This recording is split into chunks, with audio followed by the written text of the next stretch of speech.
Karimnagar municipal corporation ఎన్నికల ప్రచారంలో భాగంగా 8వ డివిజన్ అలుగునూరులో మంత్రి దుద్దిళ్ల శ్రీధర్బాబు పాల్గొన్నారు. ఈ సందర్భంగా కాంగ్రెస్ పార్టీ అభ్యర్థి గోపు మల్లారెడ్డిని అత్యధిక మెజార్టీతో గెలిపించాలని ప్రజలను కోరారు. ఈ సందర్భంగా మాట్లాడుతూ అలుగునూరు అభివృద్ధి చెందాలంటే గోపు మల్లారెడ్డి గెలవడం తప్పనిసరి అని స్పష్టం చేశారు. 42 స్థానాల్లో కాంగ్రెస్ పార్టీ గెలుస్తుందని సర్వేలు చెబుతున్నాయని పేర్కొన్నారు.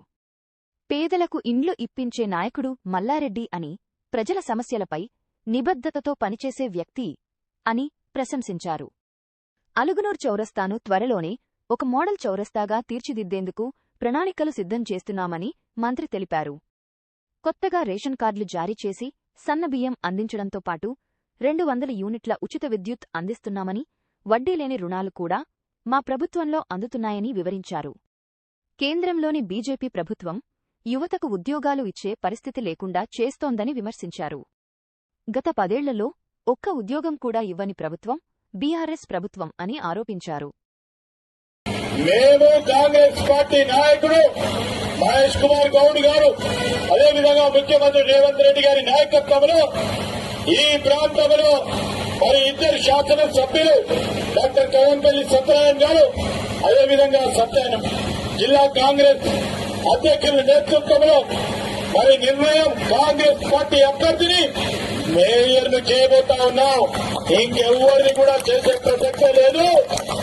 మరి సత్యదూరమైన మాట్లాడు వారి ఉనికిని కాపాడే ప్రయత్నం చేస్తున్న ధర్మిలో మా సోదరులు ఆరుపల్లి మోహన్ గారు, లైబ్రరీ కమిటీ చైర్మన్ సోదరులు మల్లేష్ గారు, వేదికపై ఉన్న మండల తిమ్మాపూర్ మండల కాంగ్రెస్ అధ్యక్షులు మరి అదే రమేష్ గారితో పాటు ఈరోజు ప్రధానంగా మేమందరం రావడానికి కారణం ఆ పైన నిలబడ్డాడు చూడు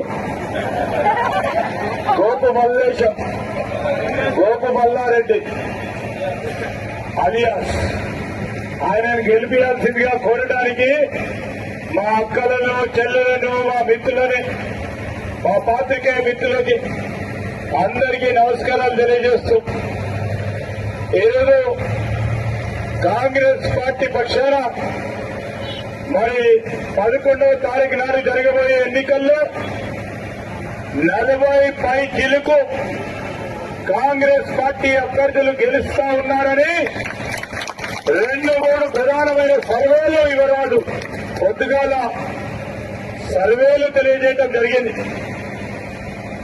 40-45 ఉన్నప్పుడు మీరు కూడా దాంట్లో పాత్రదారులు కావాలని అలుగునూరు ప్రాంతానికి సంబంధించిన అభివృద్ధి జరగాలంటే డాక్టర్ కవ్వంపల్లి సత్యనారాయణ గారి నాయకత్వంలో గోపు మల్లారెడ్డి గారిని ఎన్నిక చేసుకుంటే అనేక పనులకు శ్రీకారం చుట్టి రాబోయే కాలంలో ఆయన డివిజన్ ని ఆదర్శనీయంగా చేసే క్రమంలో పెట్టే సత్తా ఉన్న నాయకుడిగా ఇంతకుముందు